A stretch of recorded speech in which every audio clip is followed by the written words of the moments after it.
baginya jalan menuju surga. Maka mari sama-sama kita istiqomah untuk belajar, tetap hadir di majelis ilmu, jangan tinggalkan pengajian. Karena sedikit saja kita meninggalkan ilmu, syaitan akan mudah menggelincirkan kita dari jalan Allah Subhanahu wa taala. Kemudian seperti biasanya kita akan mengkaji kitab yang agung, Riyadhus Shalihin, taman orang-orang yang soleh, yang ditulis oleh Imam An-Nawawi rahimahullahu taala. Pada kesempatan ini kita akan membahas hadis yang keempat. Nah, mohon maaf, hadis yang keenam ya. Kita sudah masuk hadis yang keenam. Wa an Abi Ishaq Sa'ad ibni Abi Waqqas, Malik ibni Uhayb ibni Abdi Manaf ibni Zuhra ibni Kilab ibni Murrah ibni Ka'ab ibni Lu'ay al-Qurashi az-Zuhri radhiyallahu anhu, ahadil ashratal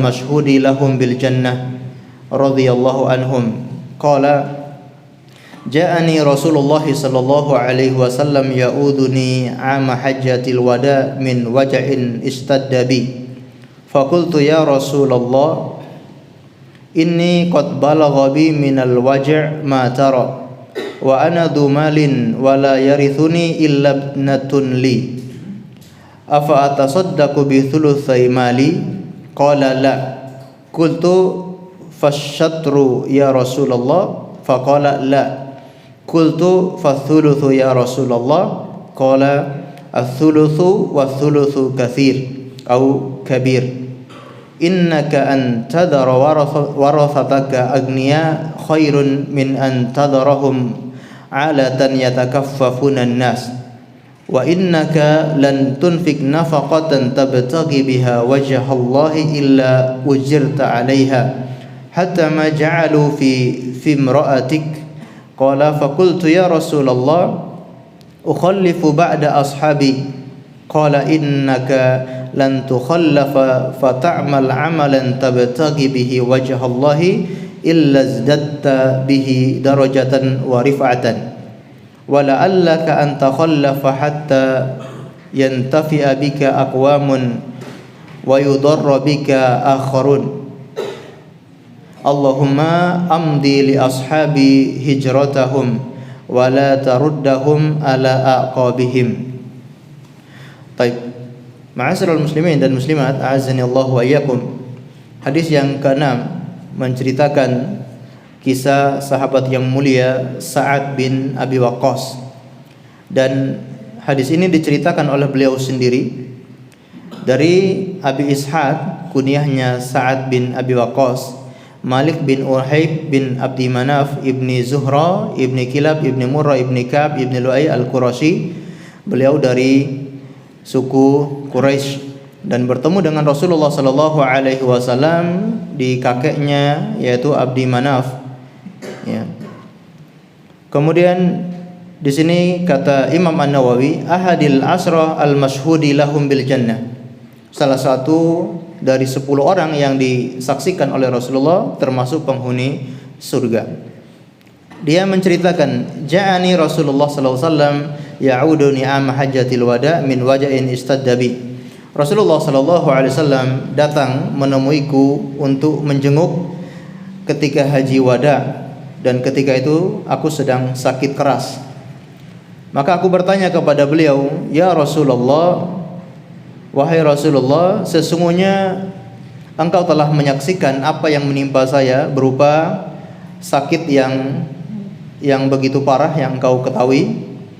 Wa ana dumalin, dan aku ini orang yang punya harta, dan tidak ada yang mewarisi hartaku itu kecuali salah satu putriku. Apakah aku bersedekah dengan hartaku itu sulutsai mali, yaitu sepertiga dari hartaku? Maka beliau melarang, jangan. Maka aku katakan, bagaimana kalau separuh hartaku? Beliau mengatakan jangan. Lalu aku katakan, bagaimana kalau sepertiga wahai Rasulullah? Beliau menjawab, tidak masalah sepertiga, namun wa thulutsu katsir, akan tetapi sepertiga itu sudah terlalu banyak. Lalu beliau menasihatkan, sesungguhnya engkau apabila meninggalkan ahli warismu dalam keadaan berkecukupan itu lebih baik daripada engkau meninggalkan mereka dalam keadaan tidak punya apa-apa sehingga mereka minta-minta kepada manusia. Dan sesungguhnya engkau memberi infak, ya, atau salah satu infak yang kau berikan dan engkau mengharapkan wajah Allah, melainkan engkau akan diberi pahala dari infak tersebut. Sehingga apa yang engkau berikan makan kepada istrimu itu termasuk engkau diberi pahala.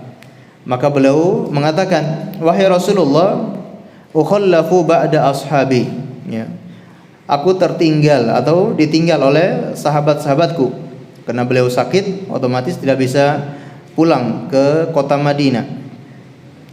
Maka beliau mengatakan, sesungguhnya engkau tidak, ya, meninggalkan sahabatmu atau engkau tidak tertinggal karena engkau melakukan amalan yang engkau mengharapkan wajah Allah. Engkau punya amalan-amalan yang ikhlas karena Allah Subhanahu wa taala. Melainkan engkau akan bertambah kedudukan dan juga kemuliaanmu. Amalan yang kau lakukan karena wajah Allah itu semakin menambah derajat dan kemuliaan bagimu.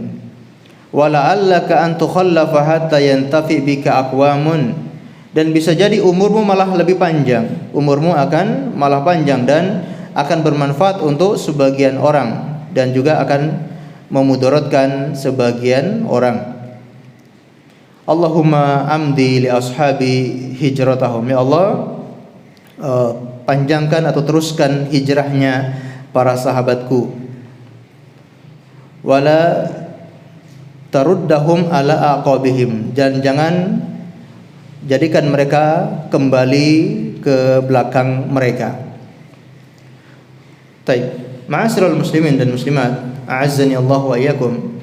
Kisah ini terjadi ketika haji wada, yang mana Rasulullah SAW melakukan haji wada bersama kaum muslimin yang sangat banyak, jumlah yang sangat besar. Sebagian mengatakan 40.000, sebagian mengatakan 70.000, sebagian lagi mengatakan 100, bahkan lebih dari 100.000. Kelompok ataupun jumlah yang sangat besar yang berhaji bersama Rasulullah sallallahu alaihi wasallam, apakah dari kalangan muhajirin maupun dari kalangan ansor. Adapun dari kalangan ansor termasuk salah satunya adalah, dari kalangan muhajirin salah satunya adalah sahabat Sa'ad bin Abi Waqqas yang ikut berhaji bersama Rasulullah sallallahu alaihi wasallam. Dan di sini Imam Nawawi mengatakan beliau termasuk salah satu yang dikabarkan oleh Rasulullah termasuk penghuni surga dari 10 orang mubasysyirina bil jannah. Abu Bakar fil jannah, Umar fil jannah, Utsman fil jannah, Ali fil jannah, kemudian Thalhah bin Ubaidillah fil jannah, kemudian Sa'ad bin Abi Waqqas fil jannah, Abdurrahman bin Auf fil jannah, kemudian Sa'id ibni Zaid fil jannah, Abu Ubaidah ibni Jarrah fil jannah. Satu lagi siapa? Abdurrahman bin Auf. Nah, inilah 10 yang dikabarkan oleh Rasulullah termasuk penghuni surga. Ya, ini kabar gembira yang luar biasa. Kalau sudah dikabarkan seperti ini, masya Allah, orangnya di dunia tapi sudah dikabarkan penghuni surga. Ya, keutamaan yang besar, ya. Dan kalau seperti ini boleh kita katakan mereka penghuni surga. Tiap personnya boleh kita katakan Abu Bakar di surga, Umar di surga, boleh, karena sudah dikabarkan bahwa mereka penghuni surga. Dan juga ada sahabat-sahabat yang lain yang dikabarkan oleh Rasulullah mereka di surga, ya, seperti Bilal bin Rabah, kemudian seperti Ukasyah bin Mihsan, bahkan beliau salah satu orang yang masuk surga tanpa hisab dan tanpa azab, Ukasyah bin Mihsan. Baik. Ma'asyiral muslimin dan muslimat, a'azzani Allah wa iyyakum. Ketika berhaji wada, ternyata Sa'ad bin Abi Waqqas mengalami sakit keras. Dan Dari sakit keras ini beliau merasa sudah akan meninggal dunia, ya, karena memang sakitnya sangat parah sampai beliau merasa akan meninggal dunia. Ketika datang Rasulullah untuk menjenguk beliau, maka beliau pun menceritakan apa yang beliau alami dari sakit yang sangat keras itu. Dan beliau mengatakan beliau itu orang yang punya harta, memiliki harta banyak, dan tidak ada ahli waris, ya, tidak ada yang mewarisi hartanya kecuali hanya salah satu putrinya saja. Maka beliau ingin berwasiat dengan hartanya, ya, apakah 2/3 hartanya, apakah separuh hartanya. Ini dilarang oleh Rasulullah karena terlalu banyak, ya. Kemudian beliau mewasiatkan untuk 1/3 hartanya. Ini diperbolehkan oleh Rasulullah, namun itu pun kata Rasulullah terlalu banyak. Lalu beliau menasihatkan, engkau meninggalkan keluargamu, anak keturunanmu dalam kondisi berkecukupan, itu lebih baik daripada mereka berkekurangan sehingga harus minta-minta kepada orang atau ditanggung oleh orang lain. Maka ketika kita membaca hadis-hadis seperti ini, bukan berarti kita harus meninggalkan anak dan istri dalam kondisi kaya raya, ya. Al-agniya itu maksudnya adalah berkecukupan, ya. Yang penting kita tinggalkan mereka cukup, ya, mungkin punya rumah, ya, punya kendaraan, ataupun punya pekerjaan, punya simpanan sedikit, ya, yang mencukupi mereka, ya. Mencukupi itu untuk berapa tahun? Ya, standarnya mencukupi itu ya satu tahun, ya. Kalau mencukupi selama 1 tahun, ya itu sudah cukup, itu sudah bagus. Lalu harta kita yang banyak ini diapakan? Maka digunakan untuk sedekah, ya, harta kita gunakan untuk sedekah di jalan Allah. Kita wakafkan, kita infakkan agar ini menjadi bekal kita bawa kepada Allah Subhanahu wa taala. Baik. Kemudian ma'asyiral muslimin dan muslimat, a'azzani Allah wa iyyakum. Lalu beliau menasihatkan, sesungguhnya ketika engkau berinfak kepada keluargamu karena mengharapkan wajah Allah, termasuk makanan yang engkau berikan kepada keluargamu, kepada istrimu, itu semua dihitung pahala. Tergantung niatnya. Kalau dia bekerja mencari nafkah, niatnya adalah untuk infak kepada keluarganya, untuk kewajiban dia menafkahi keluarganya, untuk menjaga keluarganya dari kelaparan, maka pekerjaannya itu mendapatkan pahala. Padahal pekerjaan ini amalan yang mubah, amalan yang bukan ibadah. Tapi karena gara-gara dia meniatkan untuk ibadah, dia niatkan untuk kewajiban dia memberi nafkah kepada keluarga, maka dia mendapatkan pahala atas pekerjaan tersebut. Sampai setiap makanan yang dimakan oleh keluarganya, setiap suapan nasi, setiap air yang mereka minum, setiap pakaian yang mereka pakai untuk menutupi auratnya, itu semua dihitung pahala di sisi Allah Subhanahu wa taala. Maka ganjaran bagi seorang suami itu ternyata sangat besar, hanya dari menafkahi keluarga. Tapi kalau diniatkan untuk Allah. Oleh karenanya setiap kita keluar untuk bekerja, niatkan itu untuk Allah, niatkan itu untuk ibadah, agar semua itu dihitung pahala. Karena kalau tidak diniatkan untuk ibadah, maka sama saja tidak ada pahalanya, ya. Kita sudah capek hanya menggugurkan kewajiban sebagai seorang suami yang memberi nafkah kepada keluarga, tapi tidak dapat pahala, ya. Maka pentingnya di sini kita niat dalam setiap amalan. Makanya hadis ini dibawakan oleh Imam An-Nawawi untuk menjelaskan, ya, pentingnya kita menghadirkan niat dalam segala amalan. Kemudian ma'asyiral muslimin dan muslimat, a'azzani Allah wa iyyakum. Di sini ada beberapa poin, ya, yang disebutkan oleh pensarah hadis ini atau pensarah buku Riyadhus Shalihin,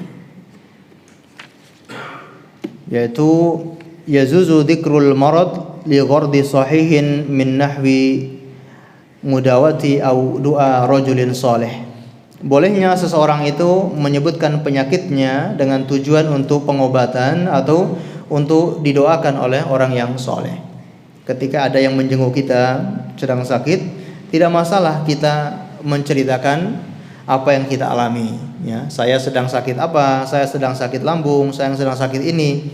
Maka tidak masalah kita ceritakan kepada orang yang datang menjenguk kita. Ini bukan berarti kita itu mengeluh. Ya. Bukan kita mengeluh kepada manusia, tapi kita menceritakan dalam hal untuk bisa mendapatkan obat. Misalkan kepada seorang dokter, kita menceritakan penyakit agar mendapatkan obat, ataupun mendapatkan doa dari orang soleh. Kemudian ibahatu jam'il mal min wajhin halal wa la ya'udu dzalika minal kanz idza kana sahibu yu'addi haqqahu. Dan di sini kata beliau, tidak masalah kita mengumpulkan harta atau kita menabung harta dari jalan yang halal. Ini tidak termasuk kita disebut dengan orang-orang yang menumpuk-numpuk harta kalau dia menunaikan haknya. Alias boleh kita menabung asalkan tunaikan haknya. Ya. Tidak dianggap orang yang mengumpul-ngumpul atau menumpuk-numpukkan harta. Karena orang yang menumpuk-numpukkan harta itu ada ancamannya atau tidak? Apa ancamannya? Alhaakumut takatsur, ya, kecelakaan, ya, bagi orang-orang yang at-takatsur, mengumpul-ngumpulkan harta. Berarti boleh atau tidak kita mengumpulkan harta? Ini buktinya Sa'ad bin Abi Waqqas ketika meninggal dunia hartanya banyak. Berarti kan dia kumpulkan harta, dia nabung. Makanya punya warisan harta yang banyak. Nah, di sini kata pensyarah kitab Riyadhus Shalihin, itu tidak masalah asalkan dia menunaikan haknya. Kalau sudah sampai nisab, sudah sampai haul, tunaikan zakatnya, baru boleh dia menabung. Kalau belum menunaikan haknya, belum menunaikan zakatnya, maka tidak boleh dia menabung sampai dia keluarkan haknya itu. Kalau belum dikeluarkan kok masih nabung, berarti dia telah terkena ancaman dari Allah Subhanahu wa taala, ya, orang-orang yang menumpuk-numpukkan harta. Ya. Alhaakumut takatsur, kecelakaan orang-orang yang mengumpul-ngumpulkan hartanya. Taib, as-shadaqatu awil wasiyya fi mardi mautin la tazuz bi aktsari min thuluth illa bi izazatil warathah. Sedekah ataupun wasiat bagi orang yang sakit keras hendak meninggal dunia tidak diperbolehkan melebihi sepertiga kecuali dengan seizin ahli waris.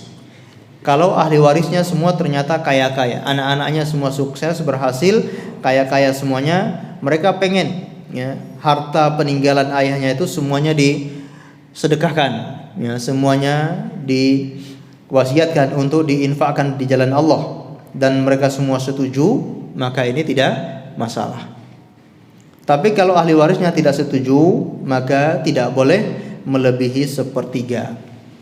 Dan sepertiga ini bukan standar, ya. Jadi sepertiga ini bukan standar, melainkan ini khusus bagi sahabat Sa'ad bin Abi Waqqas, karena beliau bertanya bagaimana kalau sepertiga diizinkan oleh Rasulullah SAW.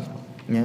Bukan berarti kita kalau mau berwasiat harus sepertiga, ini bukan.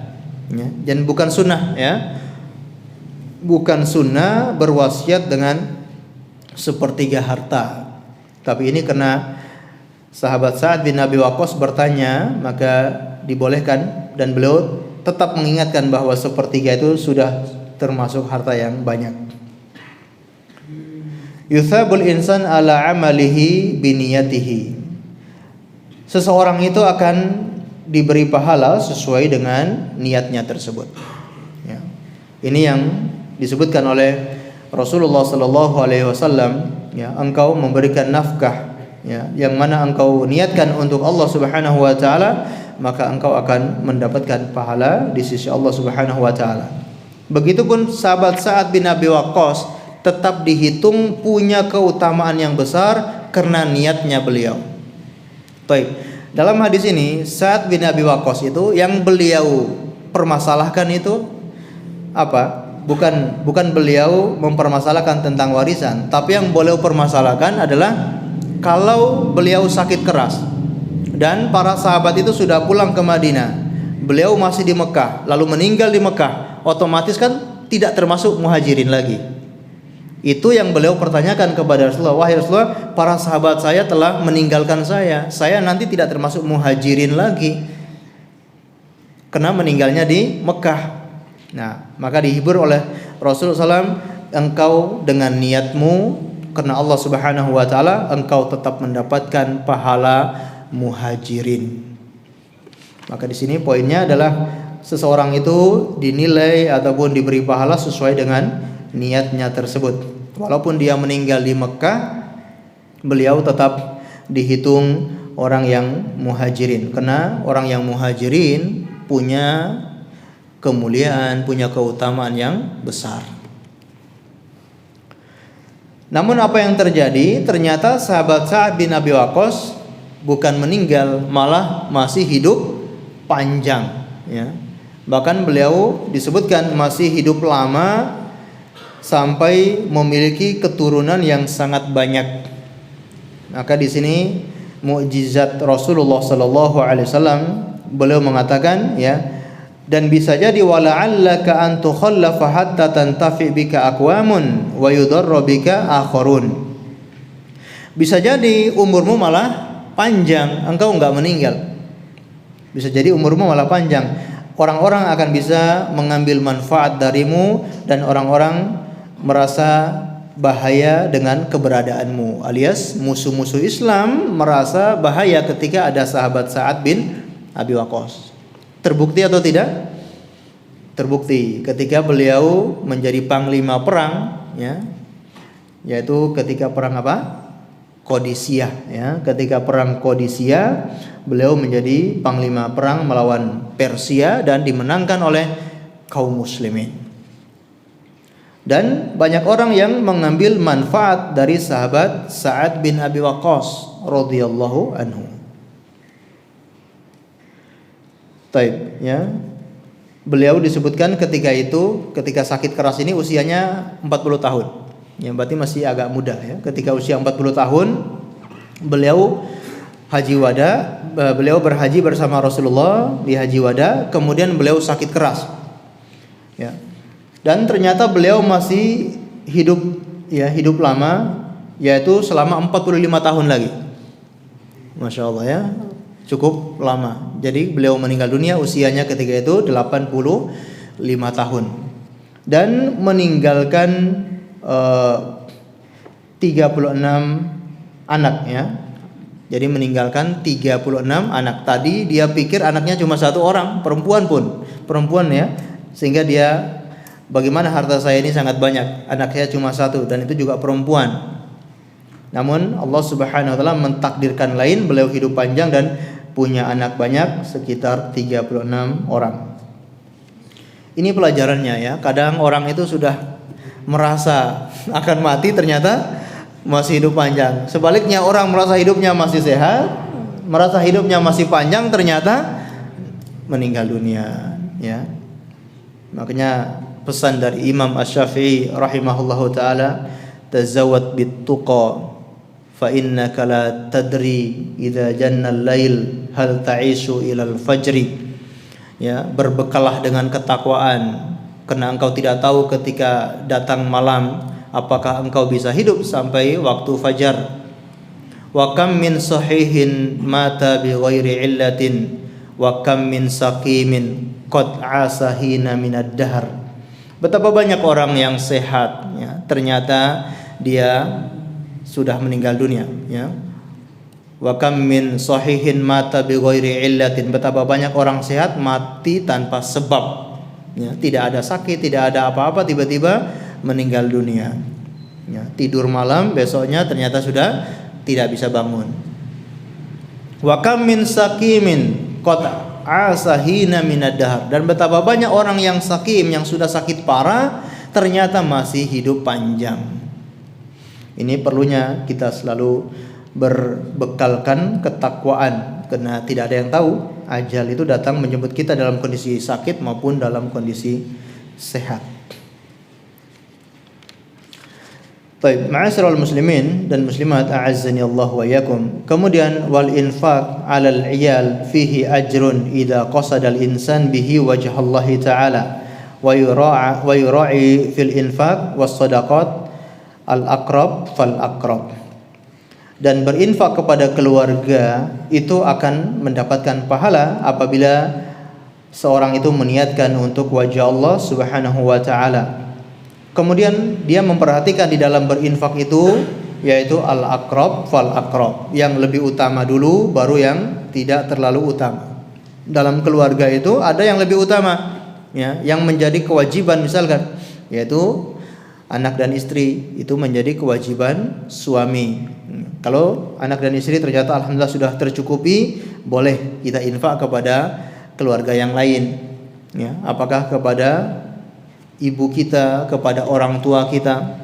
Kepada orang tua kita alhamdulillah sudah tercukupi, boleh kita infak kepada saudara-saudara kita yang mungkin sedang fakir atau sedang memerlukan bantuan. Nah, ini al-aqrab fal aqrab, yang lebih utama dulu, ya. Jangan seseorang itu mementingkan orang yang jauh sedangkan anak dan istrinya kelaparan. Nah, ini berarti salah kaprah, ya. Walaupun niatnya betul-betul ikhlas karena Allah Subhanahu wa taala, ya, kalau ternyata dia menelantarkan yang menjadi tanggung jawabnya, maka justru dia berdosa, ya. Karena harus diperhatikan mana yang wajib, mana yang sunnah. Ini yang wajib lebih didahulukan. Tapi kalau kita bisa mengumpulkan semua itu, alhamdulillah, ya, anak dan istri cukup, keluarga cukup, lalu kita bisa infak kepada orang lain, masya Allah, ini keutamaan yang besar yang Allah berikan kepada orang-orang yang diberi kelebihan harta. Maka ini yang dicemburui oleh para sahabat yang tidak punya harta. Mereka sangat cemburu kepada orang-orang yang kaya-kaya. Dhahaba ahlud duthur bil ujur. Wahai Rasulullah, orang-orang kaya itu telah memborong pahala. Mereka bisa berinfak, bisa bersedekah, bisa berbuat kebaikan ini itu dengan hartanya. Lah kami bisa apa? Kami enggak punya harta. Kami enggak punya kelebihan harta.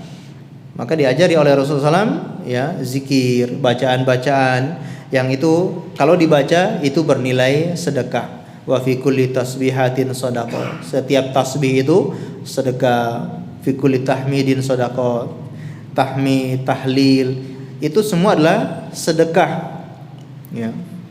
Ternyata orang-orang kaya juga mengetahui hadis tersebut, ya. Maka kata Rasulullah, dzalika fadlullahi yu'tihi may yasha. Itulah keutamaan yang besar yang Allah berikan kepada orang-orang yang Allah kehendaki.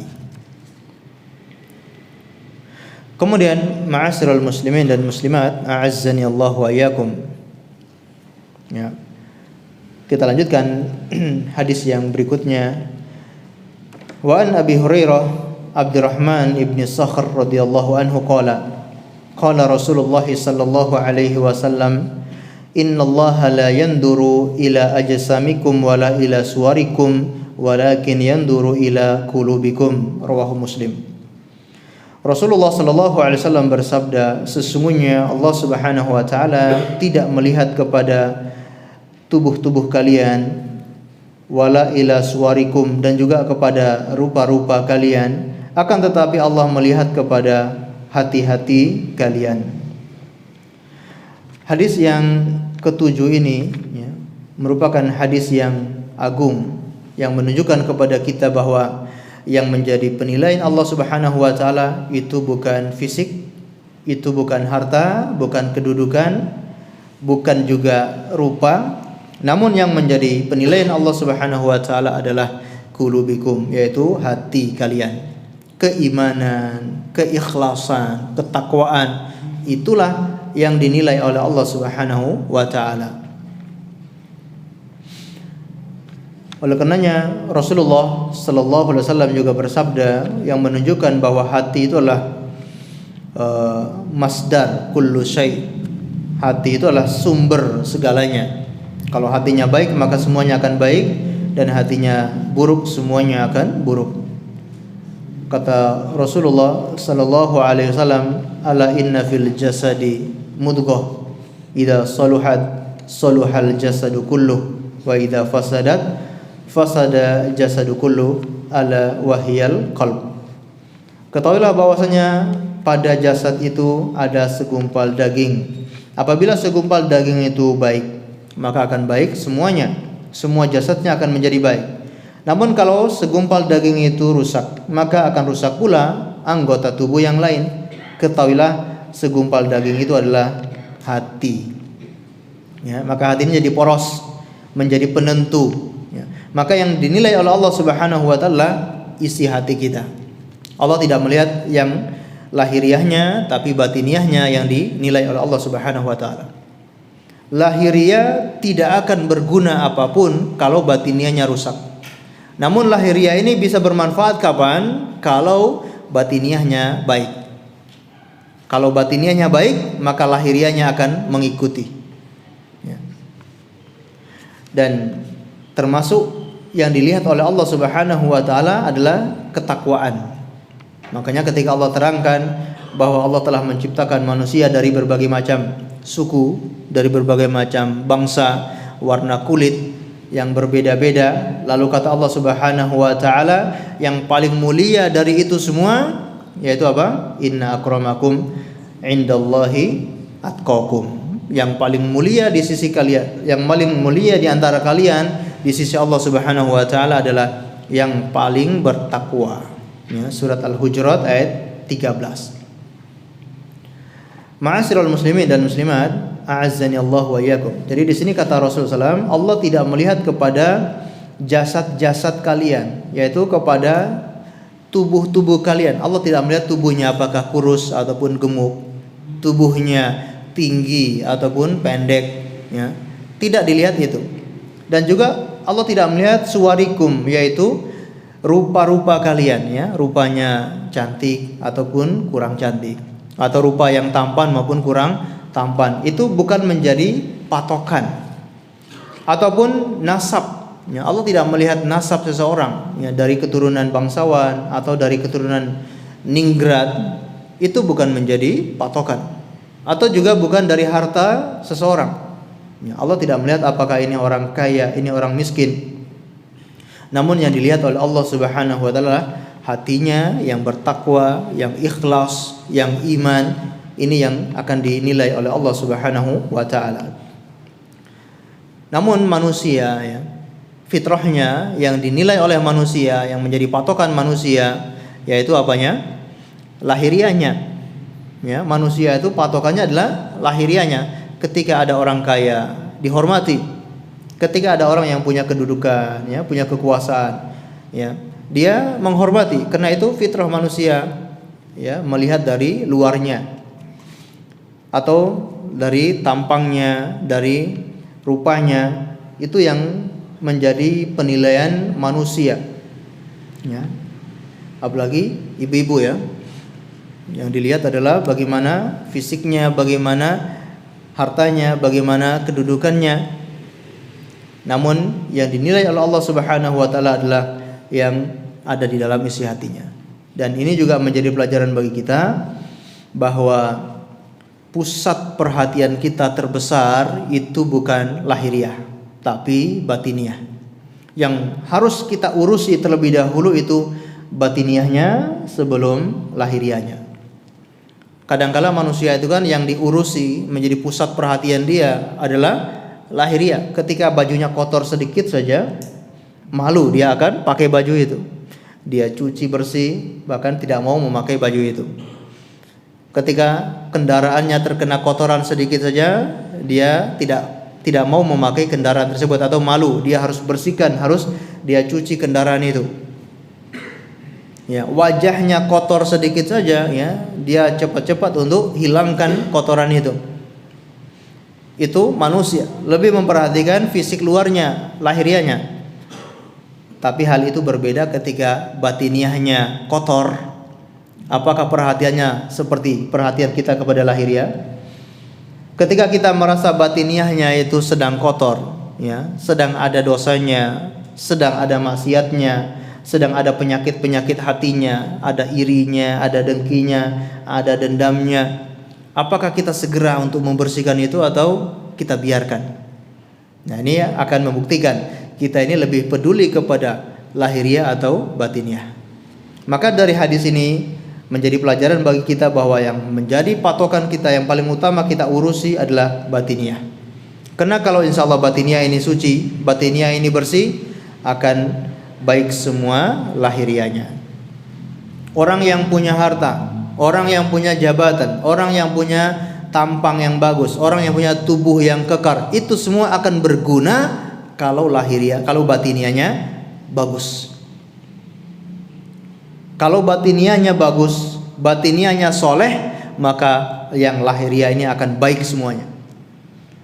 Kalau batiniahnya soleh, lalu dia punya harta, maka hartanya ini adalah harta yang paling baik. Sebaik-baik orang yang punya harta adalah hartanya orang soleh. Kalau batiniahnya baik dan dia punya fisik yang kuat, dia punya badan yang sehat, maka fisiknya itu menjadi baik. Orang muslim yang al-mu'min qawiyu khairun min mu'min ad-dhaif. Ya, mukmin yang kuat lebih baik daripada mukmin yang lemah.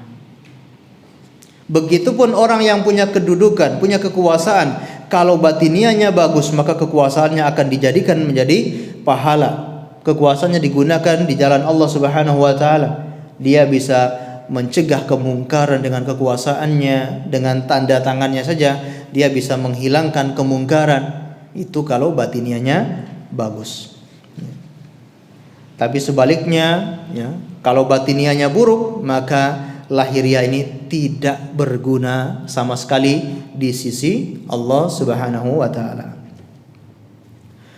Baik, di sini ada beberapa pelajaran yang disebutkan oleh pensarah kitab ini. Baik. Al-ithabatu 'alal a'mal takunu bima in aqada 'alaihi al-qalb min al-ikhlas wa sidqun niyyah.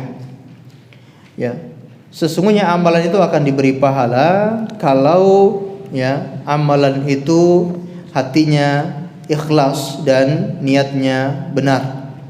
Baru amalan luarnya dinilai. Ya. Kalau hatinya tidak benar, ikhlasnya kurang atau niatnya tidak karena Allah Subhanahu wa taala, maka amalan lahiriah ini tidak diterima atau tidak diberi pahala oleh Allah Subhanahu wa taala. Kemudian al-i'tina'u bihalil qalbi wa tashihu maqasidihi wa tathhirihi min kulli wasfin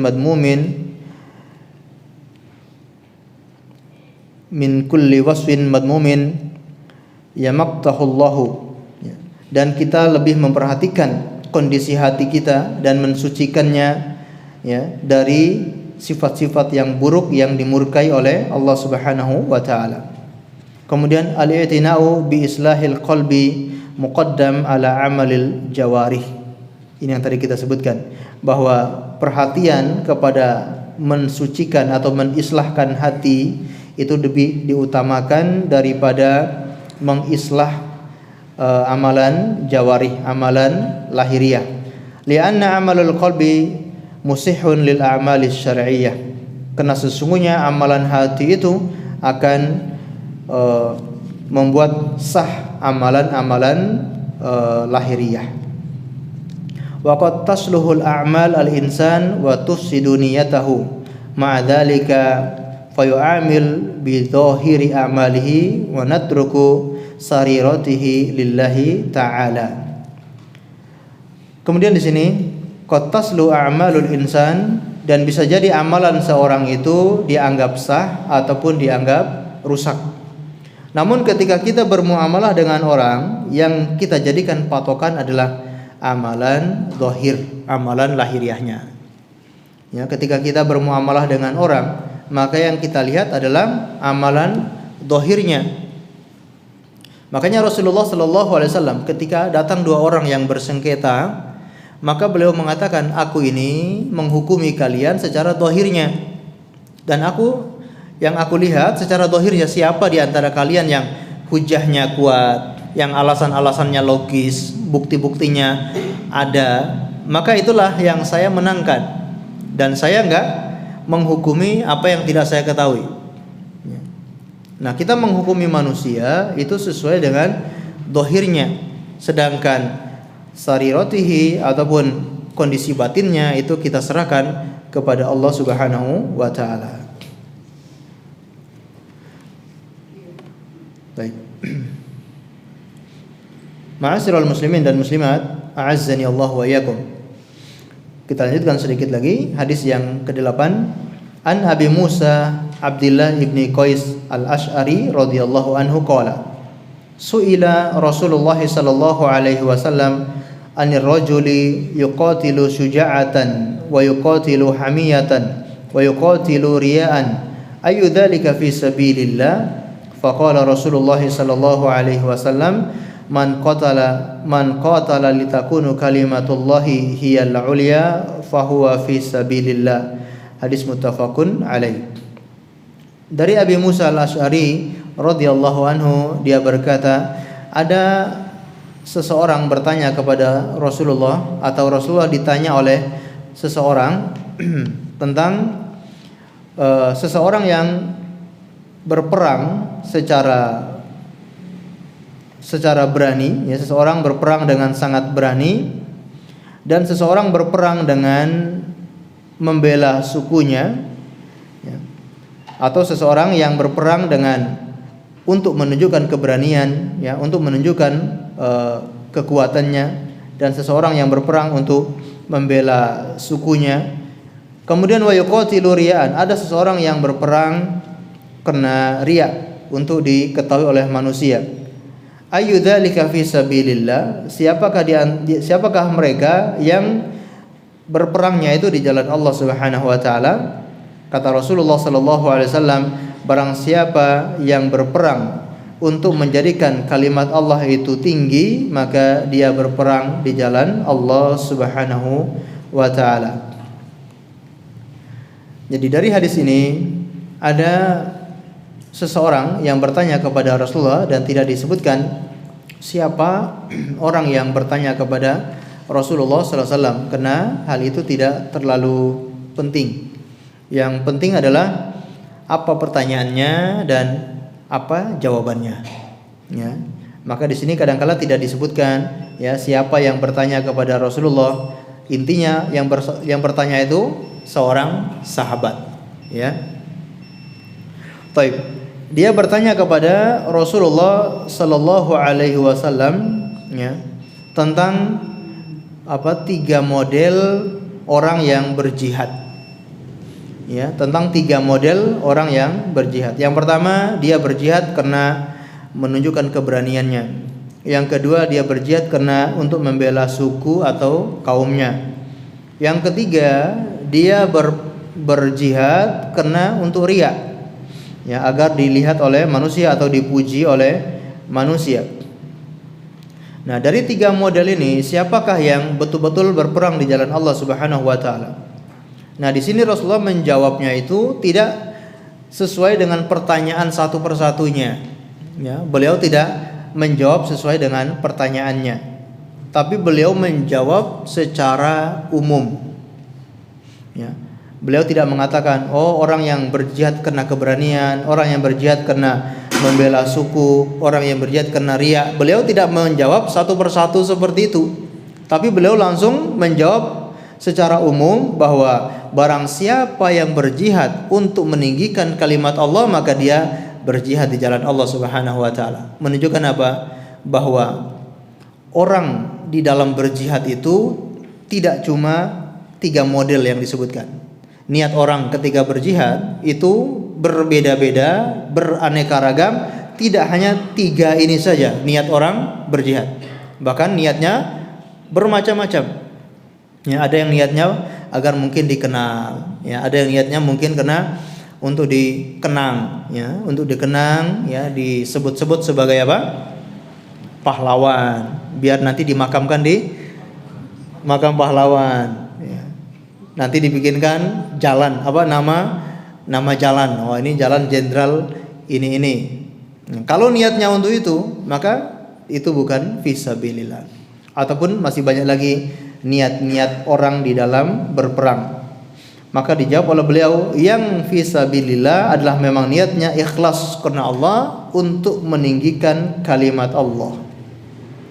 Meninggikan kalimat Allah itu maksudnya apa? Agar di wilayah tersebut dikumandangkan azan, di wilayah tersebut ya tersebar menjalankan syariat-syariat Islam ya. Karena kalau tidak diperangi, mereka tidak akan menjalankan syariat Islam. Karena biasanya Rasulullah itu menawarkan terlebih dahulu, mau masuk Islam, mau bersyahadat, maka kita tidak perangi. Kalau tidak mau, tidak masalah, asalkan kalian membayar upeti, supaya jaminan keamanan, jaminan darah, hartanya aman. Kalau mereka mau, setiap tahun mereka harus bayar upeti. Nah, kalau tidak mau juga, barulah tahapan ketiga, yaitu diperangi. Nah, memerangi itu bukan karena dendam, bukan karena kesukuan, bukan karena agar dikenang dan seterusnya, tapi berperangnya itu agar memang syariat Allah ditegakkan. Nah, barulah itu dihitung orang yang berjihad di jalan Allah Subhanahu wa taala. Allah alam bisawab. Kita dengarkan azan terlebih dahulu, kemudian kita lanjutkan sedikit insyaallah.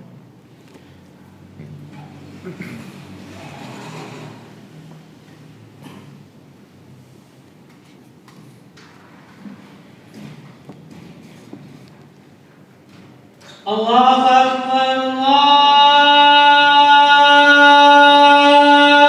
Akbar.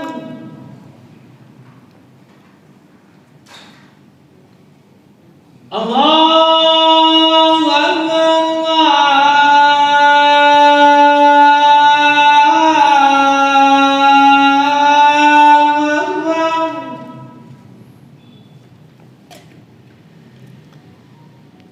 Asyhadu an la ilaha illallah.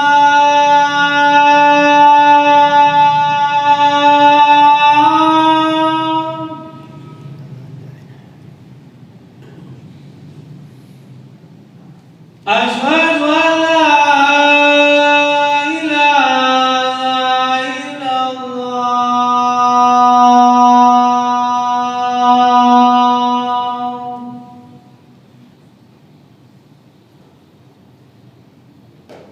Asyhadu anna Muhammadan Rasulullah.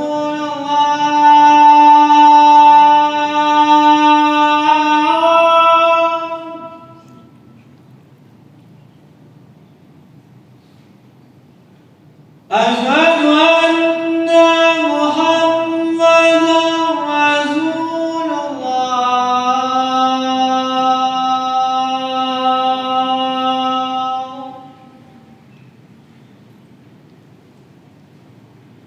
Hayya 'alas salah.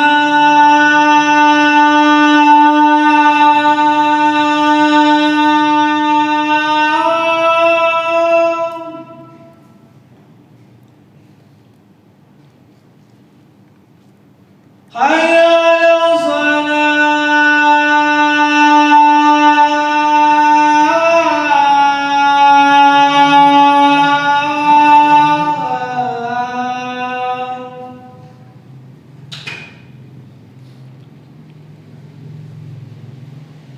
Hayya 'alas salah.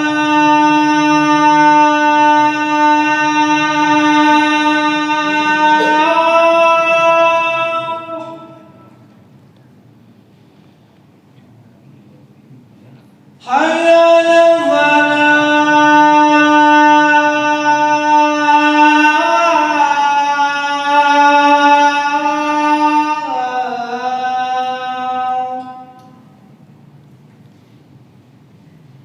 Allahu Akbar, Allahu Akbar. La ilaha illallah.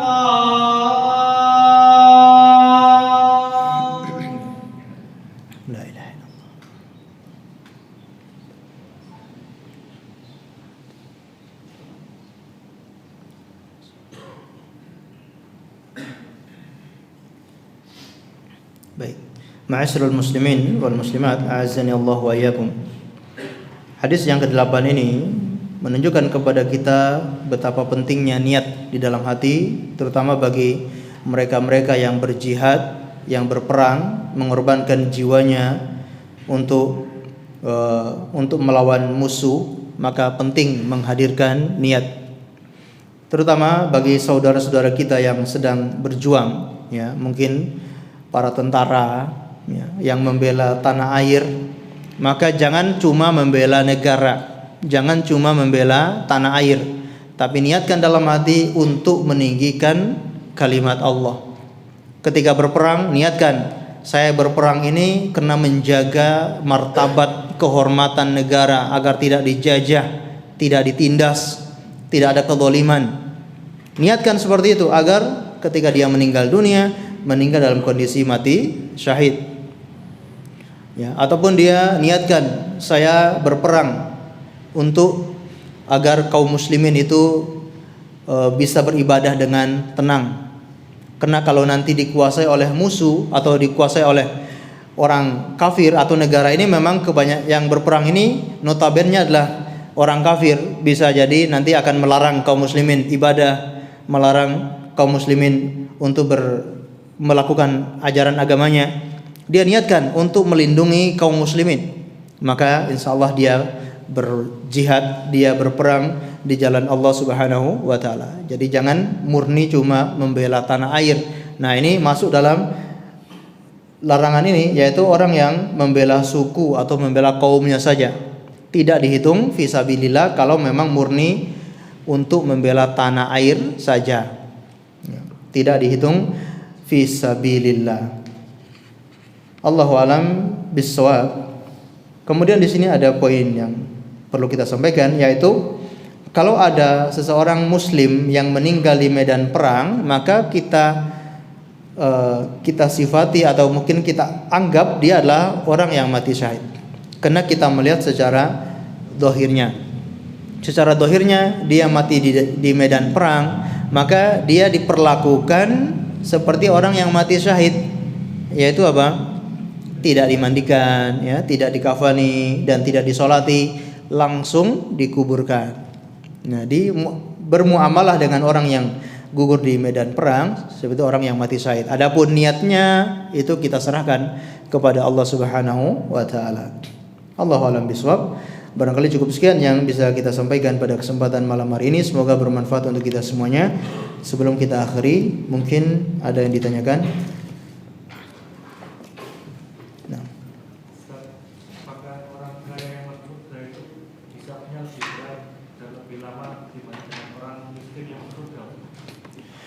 Apakah orang kaya yang masuk surga itu hisapnya lebih lama dan lebih berat daripada orang miskin yang masuk? Betul, ya. Ya, orang kaya yang masuk surga itu hisapnya lebih lama daripada orang miskin. Ya, maka di antara keutamaan orang-orang miskin yaitu mereka yang lebih dulu masuk surga karena hisapnya itu adalah ringan. Ini harus kita bandingkan secara fair. Ya, contoh orang kaya di zaman kita dibandingkan dengan orang miskin di zaman kita. Nah, itu baru bisa fair. Tapi kalau orang kaya di zaman Rasulullah, para sahabat, dibandingkan dengan orang miskin di zaman kita, mana yang lebih dulu? Orang kaya di masa Rasulullah, ya. Nah, para sahabat misalkan, ya, mereka satu level, maka kita bandingkan sahabat Abu Bakar dengan orang-orang miskin di zamannya. Siapa yang lebih dulu? Tentu sahabat Abu Bakar, karena saking besar keutamaannya, walaupun dia orang kaya, tapi saking besar keutamaannya mengalahkan hisapnya orang-orang miskin, bahkan tanpa hisap. Bahkan Abu Bakar itu orang yang masuk surga tanpa hisap, ya. Ada beberapa hadis yang menerangkan umat yang pertama kali setelah para nabi masuk surga adalah sahabat Abu Bakar As-Siddiq. Walaupun beliau orang yang sangat kaya raya. Nah, itu benar, ya, hadisnya orang miskin itu lebih dulu masuk surga daripada orang kaya. Tapi tadi, ya, harus seimbang, harus satu level. Nah, Jarak Jarak antara yang kaya dan miskin itu 500 tahun. Afan, jarak Jarak masuk surganya. antara orang kaya dan miskin. Allah alam ya, Anda belum tahu ya. Antara orang miskin dan orang kaya 500 tahun ya. Allahu alam. Nah. Tapi rata-rata kalau berbicara masalah jarak ya adalah jarak perjalanan kalau maknanya ya. Berbicara masalah jarak, misalkan mencium bau surga dari jarak misalkan 40 tahun. Nah, jarak itu maksudnya apa ya? Perjalanan manusia manual. Perjalanan manusia manual. Maksudnya apa? Jalan kaki. Jalan kaki selama 40 tahun itulah jarak orang bisa mencium bau surga. Nah, kalau jaraknya jarak antara orang kaya dan orang miskin ya. Kalau memang disebutkan 500 tahun berarti jarak yaitu jarak masanya ya, jarak masanya yaitu menunggu selama 500 tahun ya. Allahu a'lam bishawab. Nah. Baik. Sampun. Baik, kita akhiri dengan membaca doa kafaratul majlis. Subhanakallahumma bihamdika asyhadu an la ilaha illa anta astaghfiruka wa atubu ilaik. Wa sallallahu ala nabiyyina Muhammad wa ala alihi wasallam. Terima kasih atas segala perhatiannya. Mohon maaf atas segala kekurangannya. Assalamualaikum warahmatullahi wabarakatuh.